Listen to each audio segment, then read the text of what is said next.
ओम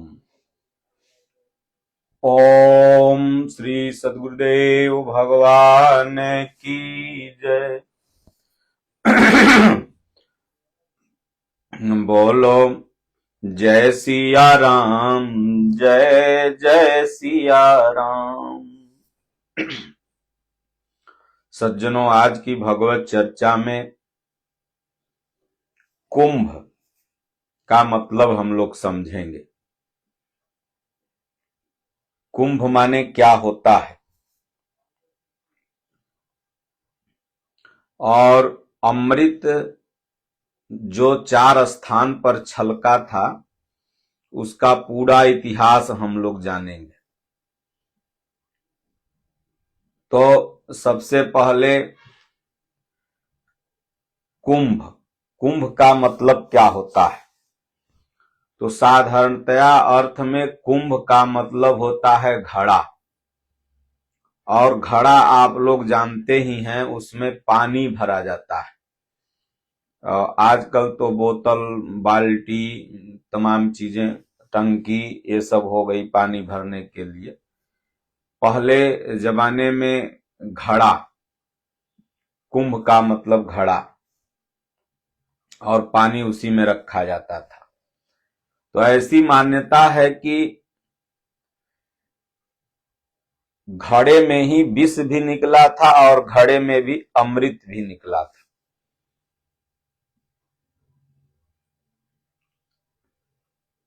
और कुंभ मतलब घड़ा, और हमारे महापुरुषों ने इस शरीर को ही घड़ा बताया है। यह तन कांचा कुंभ का, लिए फिरे तू साथ, धबका लागा फूट गया कछुक न आया हाथ। यह तन कांचा कुंभ का, इस शरीर को कच्चे घड़े की संज्ञा दी गई। और घड़े में विष भी निकला था, हलाहल विष जो भगवान शिव ने पिया, और समुद्र मंथन में घड़े में अमृत भी निकला था। ये शरीर जब विषय वासनाओं में है तब तो इसमें विषय रूपी विष भरा हुआ है, लेकिन जब यह भगवान की चर्चा में, सत्संग सेवा में यह मन लगने लगता है तो इसमें धीरे धीरे अमृत तत्व आ जाता है। दोनों समुद्र मंथन का ही परिणाम है। तो जब आप भजन करने चलते हैं तो पहले विषय वासनाएं बड़ी तंग करती है। एक अचंभा ऐसा देखा मुर्दा रोटी खाए, सनकारे ते बोलत नाही मारे ते चिल्लाए। यही विषयों की मार जब पड़ती है तो चिल्लाने लगता है जीव। फिर अमृत, तो एक जगह और आया है कि यह तन विष की बेलरी, गुरु अमृत की खान, शीस दिए जो सदगुरु मिले तो भी सस्ता जान। ये तन विष की बेलरी, गुरु अमृत की खान, वो गुरु जो अपने अंदर अंधकार को नष्ट कर प्रकाश भर लिया है, वह गुरु अमृत की खान है। जब उस गुरु महाराज के पास आप जाओगे, बैठोगे, तो अमृत तत्व आपको मिलेगा। तो पूरे सत्संग में आप बने रहेंगे तो हम बताएंगे आगे कि कुंभ माने शरीर कैसे। उसके पहले हम ये आपको बताने का प्रयास करेंगे कि ये जो अमृत छलका था इसका पूरा इतिहास क्या है।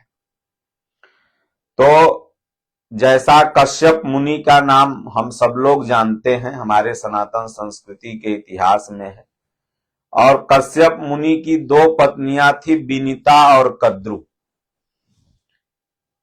यहां तक तो समझ में आता है, लेकिन अब ऐसी मान्यता है कि विनीता से पक्षीराज गरुण और अन्य पक्षी जन्मे, और कद्रु से बासुकी सांप सहित अन्य सांप जन्मे। तो अब कोई भी व्यक्ति इजी वे में किसी चीज को नहीं लेता है, उसके मन में क्वेश्चन होगा कि क्या कोई मनुष्य, क्या कोई एक महर्षि की पत्नी औरत, आज तक तो पूरा इतिहास गवाह है, आप सब लोग अभी जिसकी जितनी लाइफ है, कोई 40 बरस का होगा, कोई 60 बरस का, कोई 50 बरस का, कोई 20 बरस का, अपने जीवन में कहीं सुना है कोई कि भाई किसी को बेटवा के जगह चिड़ई जन्मा है, कोई आदमी को, या कोई औरत को लड़का के जगह सांप जन्मा है? सोचने योग्य बात है। तो हमारे सनातन संस्कृति में क्या इसी तरह उलूल जुलूल बातें लिख दी गई कि कहीं गोड़ से शूद्र जन्म रहा है, तो कहीं वैश्य जंघा से जन्म रहा है, तो भुजा से क्षत्रिय जन्म रहा है, तो खोपड़ी से ब्राह्मण जन्म रहा है। आज तक तो खोपड़ी से किसी में मवाद भर जाए तो आदमी मर जाएगा, जंघा में कहीं छेदे नहीं है, पैर में कहीं छेदे नहीं, तो लोग जन्मेगा कहां? तो ये सब चीजें जो लिखी गई हैं ये निरर्थक हैं या फिर इनका कोई अर्थ है? तो महापुरुषों ने गूढ़ तत्व को छिपा करके इन सब चीजों को लिखा है। तो हम लोग ये भी जानेंगे कि ये भाई विनीता और कद्रू जो कश्यप मुनि की पत्नी थे, तो इनको सर्प और पक्षी कैसे जन्मे? लेकिन पहले जो लोकोक्ति जो कहानी है उस पर हम सब लोग समझें। तो विनीता ने गरुण को जन्माया और कद्रू ने सर्प वासुकी को और सभी सर्पों को। तो एक बार विनीता और कद्रू में शर्त लग गई। शर्त यह लग गई कि भाई, विनीता ने कहा कि शास्त्रों में है कि सूर्य का घोड़ा हरा है, कद्रू ने कहा नहीं काला है। दोनों भाई एक ही पति की पत्नी थी, तो दोनों एक तरह से सौवत और एक तरह से बहनें कह लीजिए। तो लेकिन ये कद्रू विनीता से जलती थी, तो विनीता ने हरा कहा, उसने कहा काला है। कहें ठीक है, सूर्य उदय होने दो, रथ उसका आएगा तो हम लोग बताएंगे, देखेंगे। अगर जो हारेगा वो मेरी गुलामी मंजूर करेगा, दासत्व मंजूर करेगा। विनीता ने कहा ठीक है।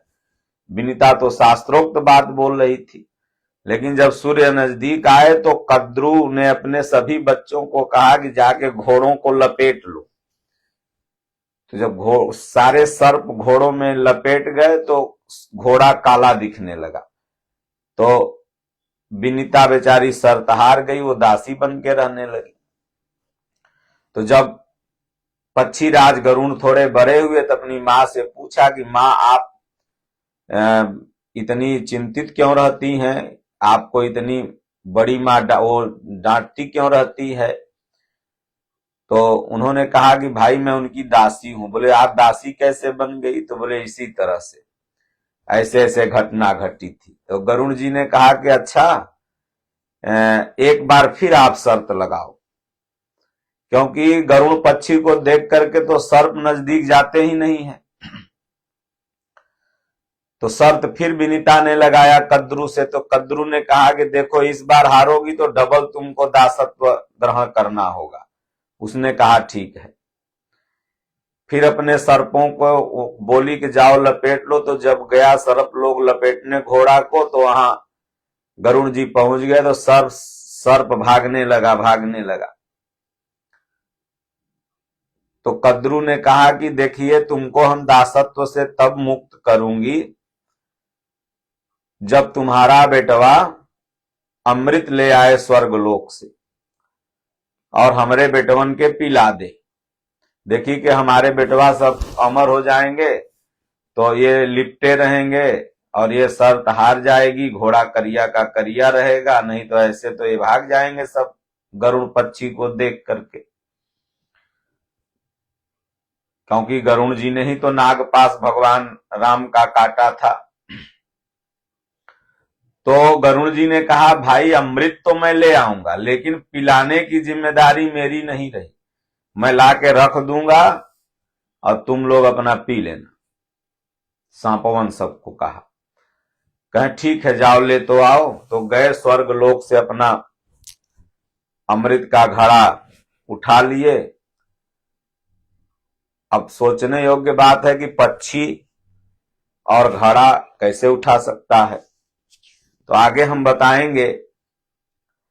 तो लाके घड़ा जब चलने लगे तो देवताओं की सेना ने देख लिया, तो पीछे पीछे जो अमृत की सुरक्षा कर रही थी लग गई। अब हाथ में लिए लिए घड़ा थक गए, तो ऐसी मान्यता है कि प्रयागराज में लाके रखे। एकाग बूंद वहां अमृत छलक गया होगा। पहला बार उन्होंने प्रयागराज में रखा, फिर दूसरी बार हरिद्वार में उन्होंने अमृत को रखा। लेकिन देखे कि सेना पीछे पीछे है, तो वहां से उठे तब नासिक में ले जाके रखे। फिर वहां से उठे तब ला करके उज्जैन में एक बार रखा।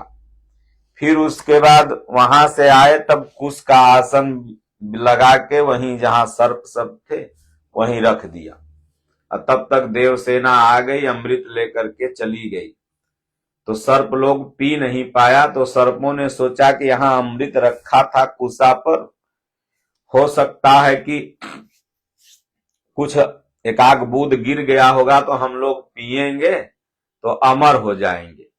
तो वो सर्प लोग अपना लगा जीभ निकाल के काटने, तो कुशा से सब सांप का जीभवे कट गया। तो देखते होंगे सांप को 2 ठो जीभ होता है, जब ऐसे से निकालेगा तो ऐसे 2 भाग में जीभ निकलती है। तो उसके बाद ऐसी मान्यता है कि जब वहां से अमृत लेके देवसेना भागने की, तो रास्ते में असुर लोग देख लिया। तो असुर लोग देख लिया तो असुर लोग तो सदैव देवतन से मजबूत रहा है। देवता लोग तो भगवान की सहायता से असुरों को परास्त किए हैं। अमृतवा छोड़ लिया, वो लोग छोड़ के लगा भागने। तब देवता लोग लगे प्रार्थना करने भगवान से। तो भगवान विष्णु मोहनी रूप बनाए। तो भगवान विष्णु ने कहा भाई अमृत तो हम सब दोनों को बराबर बराबर पिलाएंगे।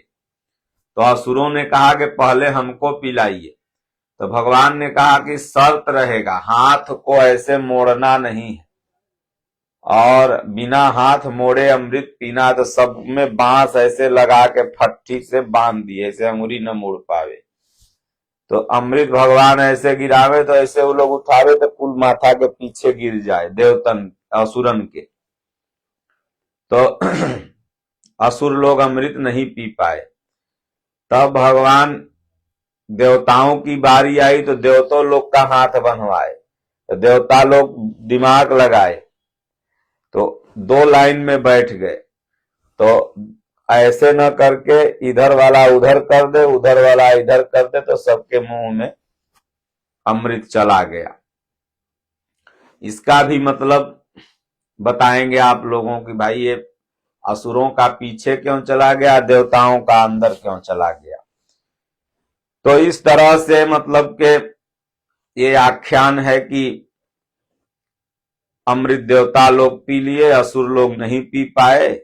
और इन 4 जगहों पर अमृत का कलश रखा गया था, तो वहां बूंद गिरी थी, तो इसीलिए अमृत महोत्सव, अमृत स्नान या महाकुंभ वहां मनाया जाता है। तो अब एक घटना और है अमृत के पीछे की। जैसा सब लोग जानते हैं कि समुद्र मंथन हुआ था, तो समुद्र मंथन में देवताओं के गुरु जो शुक्राचार्य थे और असुरों के गुरु, देवताओं के गुरु बृहस्पति और असुरों के गुरु शुक्राचार्य, तो जो बलि था वो यज्ञ कर रहा था। तो जब जब सेना मर जाए इधर राक्षसों की, तो शुक्राचार्य के पास ऐसी संजीवनी थी कि जिला देते थे। तो देवता लोग बेचारे गड़बड़ा जाते थे। तो वहीं बृहस्पति मुनि ने बताया भाई समुद्र मंथन करो, अमृत निकलेगा, वहीं तुम लोग पी लोगे तो अमर हो जाओगे। तब फिर ये असुर मार नहीं पाएंगे। और इधर शुक्राचार्य अगर संजीवनी से जिलाएगा भी तो कोई दिक्कत नहीं होगा। तो देवता लोग बिना शस्त्र के गए राजा बलि के पास। तो बलि ने निमंत्रण स्वीकार कर लिया। तो देवता लोग कहे हम मुँहे तरफ रहेंगे वासुकी के। तो असुर लोग कहा कि नहीं, मुँहे के तरफ तो हम रहेंगे। देखे कि अगर इस सब मुँहे के तरफ रहेगा तो अमृत हो सकता है अपने पी ले। फिर क्या नाम है, मंदराचल पर्वत वासुकी नाग की रस्सी बनी और नीचे भगवान स्वयं कच्छप रूप में हो गए और लगा समुद्र मथाने। तो 14 रत्न निकला, जिसमें विष भी था, अमृत भी था, लक्ष्मी जी थे, रंभा था, वारुणी थी, तमाम 14 रत्न जो नाम आप सब लोग जानते हैं। तो ये 14 रत्न निकले जिसमें अमृत तत्व भी था। तो अब अमृत कोई ऐसा पेय पदार्थ है क्या? तो कश्यप मुनि विनीता कद्रु, तो जब आप विनीत भावना से रहते हैं तो ज्ञान ही गरुण है, तब जाके ज्ञान का जन्म होता है। और कद्रु ये तमाम तरह के जो संस्कार हैं जिससे ये जीव लिपटा हुआ है, तो ये संस्कारों का अंत तभी होगा जब ये अमृत तत्व मिले। इसलिए अमृत की चाह है इन लोगों को, लेकिन मिलेगा किसके द्वारा? तो गरुण जी के द्वारा। लेकिन बिना भजन चिंतन किए, बिना ध्यान समाधि इंद्रिय संयम किए ये फ्री में तो मिलेगा नहीं। इसलिए ये लोग अमृत नहीं पी पाए, सांप सब लोग। फिर वो अमृत देवताओं के हाथ में लगा, दैविक संपत्ति, लेकिन असुर छीन लिए। लेकिन भगवान परमात्मा की कृपा जिस पर होती है, कोई अगर, भगवान ने कहा कि अर्जुन साधना पथ में नकल का विधान नहीं है, इसमें नकल से कुछ नहीं मिलेगा, इसमें आपको अकल से मिलेगा, मतलब करने से मिलेगा। कोई साधक 10 साल से लगा है, कोई 10 दिन से लगा है, तो 10 साल वाले का नकल करके 10 दिन वाला नहीं पार पा सकता है। तो भगवान मोहिनी रूप धारण कर लिए, तो भगवान के पास वह अमृत तत्व है। तो जो अभी आसुरी प्रवृत्ति वाले हैं वो सत्संग वगैरह सुनते हैं जरूर, लेकिन उनके पल्ले कुछ नहीं पड़ता है। बोले यार बाबा बोल रहे हैं भजनिया हो तो बढ़िया रहत, तनी नाचत वोचत तो बढ़िया रहत, वो सब पीछे पलट देते हैं। लेकिन देवता लोग दिमाग से काम किए, मतलब जो दैविक संपत्ति से आप्लावित मनुष्य हैं, वो आमने सामने 2 पंक्ति बना लेते हैं, मतलब ध्यान पूर्वक बैठ के सत्संग सुनते हैं तो अमृत तत्व वो पी लेते हैं। तो धीरे धीरे वो अमरत्व की तरफ पहुंच जाते हैं। अमर है परमात्मा, अविनाशी है, निर्गुण निर्मूलम धैर्य स्थूलम काटन शूलम भवभारी, अमरा पुरवासी सब सुख राशि सदा एक रस निर्विकारी। तो उस अमरा पुरवासी अमर है परमात्मा, उनका कभी नाश नहीं होता। तो इसलिए प्रयागराज में, हरिद्वार में यज्ञ जब जहां होता, प्रयाग यज्ञ, तब भजन जहां होता है, तो फिर धीरे धीरे जब साधक नाम जप रूपी यज्ञ करने लगता है तो क्या नाम है, वो हरिद्वार में पहुंच जाता है, हरि के द्वार। तो हरि की अनुभूति होने लगती है कि नहीं भगवान हैं, उनकी कृपा। दादा गुरु महाराज को अनुभूति होने लगी कि नहीं भाई, हम नहीं गए प्रभात फेरी में, तब भी भगवान ने मेरे लिए पूरा गांव की परिक्रमा किया। जाने बिनु न होय प्रतीति, बिनु प्रतीत होय नहीं प्रीति, तब नासिक। तो यह नासिक मतलब तो एक बाहर में नासिक है, बाकी ये जब हरि की अनुभूति होने लगती है तो श्वास गई तो ओम आई तो ओम गई तो ओम आई तो ओम, ये नासिका से नाम ही सुनाई देने लगता है। फिर उसके बाद उज्जैन में भी अमृत तत्व ज्ञान रूपी गरुण वहां रखते हैं। तब धीरे धीरे निर्मल उज्जैन, मन निर्मल हो जाता है। निर्मल मन जन सो मोहि पावा, मोहि कपट छल छिद्र न भावा। तो हृदय निर्मल हो गया। तो उसके बाद भगवान की कृपा उस जीव पर बन जाती है। तो अमृत तत्व जो है वो संतों के पास है। तो इसलिए यह तन कांचा कुंभ का लिए फिरे चहुआर, महाकुंभ जो लगा हुआ है तो ये वहां पर 12 बरस बाद, यानी 5 ज्ञानेन्द्रीय, 5 कर्मेंद्रीय और 1 मन, 11, और 12वें वर्ष में ये कुंभ लगता है। तो ये जो मनुष्य शरीर है ये मनुष्य, ये इन 11 को बस में करने के बाद यह मन बस में होता, मनुष्य शरीर मिलता है बड़े भाग से। बड़े भाग मानुष तन पावा, सुर दुर्लभ सब ग्रंथ गावा। तो जब ये अमृत तत्व तब जाकर के महाकुंभ मिला है, तो वहां आप संगम में, त्रिवेणी में, तीनों गुणों से उपराम की अवस्था में जब आप जाकर के अपने मन को संतों के सत्संग में स्नान कराएंगे, तब वह अमृत तत्व की विधि मिलेगी। तो इसलिए शरीर कुंभ है, घड़ा है, इसमें विष भी भरा हुआ है और इसी घड़े में अमृत भी भरा हुआ है। तो जो भजन चिंतन करते हैं उन्हें अमृत तत्व मिलता है। जो मन विषयों में लगाए रहते हैं उनको विषय विष मिलता है। तो इसलिए यह तन विष की बेलरी, गुरु अमृत की खान। ये तन, ये शरीर विष की बेलरी है, विष का घड़ा है। और बेलरी कहिए, घड़ा कहिए, कुंभ कहिए, बात एक ही है। और गुरु अमृत की खान, गुरु महाराज भगवान जो सदगुरु हैं, महापुरुष हैं, क्योंकि भगवान गुरु रूप में ही आकर के हरि ने जन्म दियो जगमाही, गुरु ने आवागमन छुड़ाही।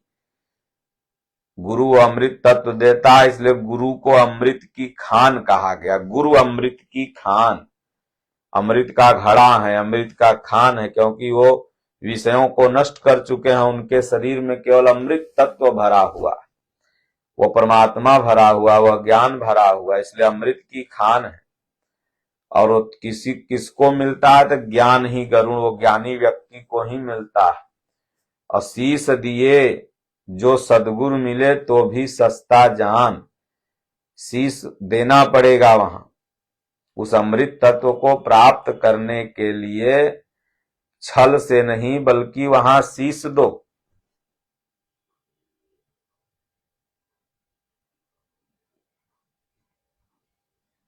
शीश दिए जो गुरु मिले तब जाकर के वह ज्ञान मिलेगा, और वो भी आप समझो कि सस्ता है। कोई कहो महंगो, कोई कहो सस्तो, लीनो तराजू तौल। तो इसलिए वो शीश दे दिया, मतलब अभिमान का परित्याग कर दो। मैं ज्ञानी हूं, मैं ध्यानी हूं, मैं धनी हूं, मैं सुंदर हूं, मैं रूपवान हूं, मैं कुलवान हूं, मैं ठाकुर हूं, मैं ब्राह्मण हूं, मैं भूमिहार हूं, ये सब शीश है, यही अहंकार है। इसको त्याग दो भैया, मैं मनुष्य हूं, मैं भक्त हूं, मैं दास हूं, भगवान के चरण रज का धूल हूं, कण हूं। जब ये भावना हृदय में आ जाती है तब जाकर के गुरु मिल जाते हैं, और गुरु मिल गए तो अमृत मिल जाएगा, फिर अमृत स्नान भी हो जाएगा। इसलिए आप प्रयागराज में जाएं, कुंभ में जाएं तो अमृत स्नान करें। अमृत स्नान का मतलब वही संत महात्मा का सत्संग सुने, और जो पुण्यात्मा होता है वही सदगुरु के दरबार में वहां पहुंच पाता है। तो कल के सत्संग में मैं आप लोगों को बताऊंगा कि वहां जो सदगुरु की हाट लगी रहती है वो कैसी है, कैसे आप पहचानो कि यहाँ सदगुरु रहते हैं। सदगुरु की हाट अलग लागी, वस्तु अमोल खोल गुरु बैठे, पावेगा कोई बड़भागी। इसी भजन के माध्यम से आप लोगों को बताएंगे कि आप जाइए और उन सदगुरु का दरबार ही जो होता है वो अलग होता है, अलग वो चिन्हा जाएगा, टेंट पंडाल से नहीं, लाइट बत्ती से नहीं। वहां घुसोगे तो वहां की शांति, वहां की भक्ति से ही आपको पता चलेगा कि आप सदगुरु के दरबार में आ गए। बोलो गुरुदेव भगवान की जय।